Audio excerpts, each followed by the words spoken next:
Hi, I'm Mark Warren, and welcome to Discover NL, a weekly look at interesting people and places from around Newfoundland. Coming up on Discover NL, when beavers, cubs, and scouts take to the track, it's like a super jumbo Hot Wheels gone crazy. We'll catch the action from Stephenville. We'll meet an English professor from Corner Brook who has penned a book of poetry about a couple of world-famous artists. It's another connection of Canada to the Netherlands.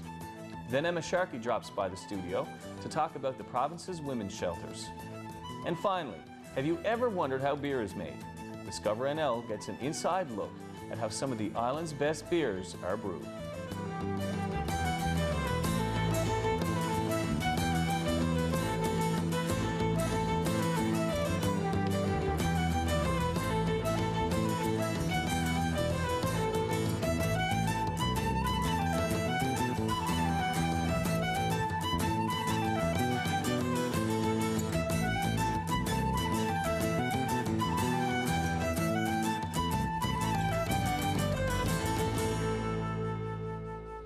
The lives of artists, musicians, and celebrities are always fascinating stories. Sometimes there can be uncanny or unlikely connections between people in the public eye. Corner Brook English professor Stephanie Mackenzie has a long-time fascination with Vincent van Gogh and Emily Carr. Her research has found some interesting similarities in their work and their personal lives. She has just published a book of poems exploring the inner workings of these two artists. Don Kettle takes us to Steadybrook to learn more. Heads of peasant women in Brabant. Behind, there is nothing to run to. It's a spring night in Steadybrook, and Stephanie Mackenzie reads to some friends from her new book of poetry about Dutch artist Vincent van Gogh and Canadian artist Emily Carr. Worlds away from sober brushes. Capped in white, red, hair desiring to hang loose, you travel to museums, Sotheby's auction, private lives. It might seem strange that a woman living in Newfoundland would find connections between a 19th century master from the Netherlands and a renowned Canadian painter from British Columbia.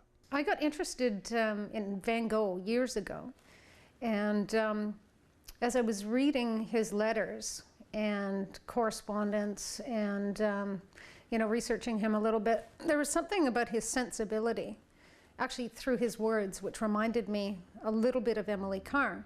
It wasn't anything to do with their images at first. And then as I began researching them more together, I discovered that Emily Carr had been directly influenced by Van Gogh. So if you take a look at some of her works, such as Above the Gravel Pit or Lagoon at Albert Head, you'll see that she was very consciously responding to Van Gogh. Mackenzie is a professor of English at Memorial University Grenfell campus in Corner Brook. She finds Van Gogh's portraits of women particularly moving. He was very compassionate towards women, and he had a lot of sympathy and empathy. And it was his portraits of women that really stood out to me, where he shows their strength and their plight and their suffering, and you can feel a lot of empathy for them. Emily Carr is best known for her native Canadian art. The Wilderness was her studio.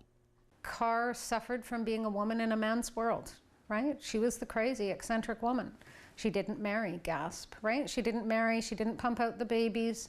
She would get dropped off in the middle of the wilderness.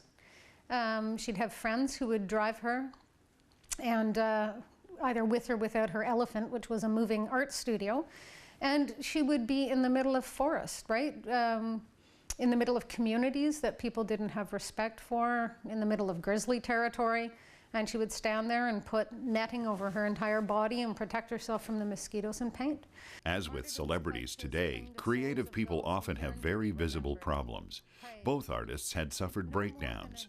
Carr's mainly due to overwork and stress, but Van Gogh's ran deeper. A lot of people focus on the time that he spent with Gauguin in France, in the famous episode where he cut off a portion of his ear. But I think that detracts a little bit from a recognition of his art.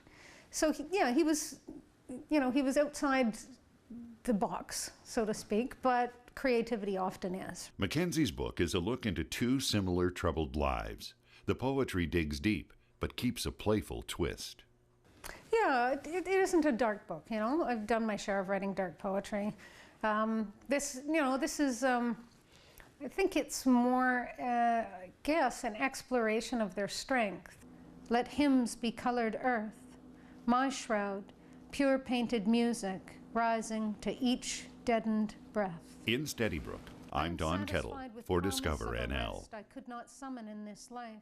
If you have a story idea, why not get in touch with us at discovernl@eastlink.ca. I hope you enjoyed this week's show. Be sure to join us next week for Discover NL, only on Eastlink TV, HD channel 610.